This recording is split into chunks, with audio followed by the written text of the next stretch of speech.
কি একটা পাথরের মূর্তি কি কারো ভালোবাসার সাক্ষী দিতে 10,500 কিলোমিটার হেঁটে যেতে পারে?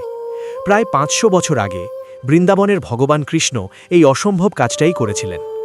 উড়িষ্যার এক গ্রাম থেকে এক ধনী বৃদ্ধ ব্রাহ্মণ আর এক দরিদ্র তরুণ ব্রাহ্মণ পায়ে হেঁটে বৃন্দাবনে গিয়েছিল।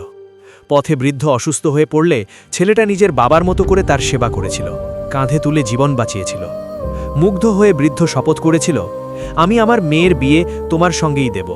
কিন্তু গ্রামে ফিরে সমাজ আর নিজের ছেলেদের ভয়ে সে কথা অস্বীকার করল।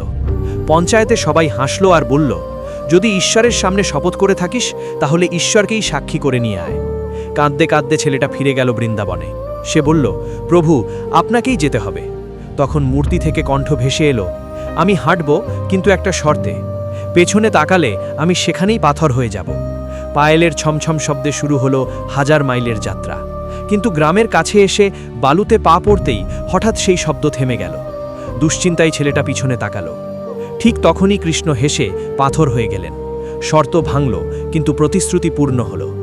আজও উড়িষ্যায় দাঁড়িয়ে আছেন তিনি, ভক্তির জীবন্ত সাক্ষী, সাক্ষী গোপাল।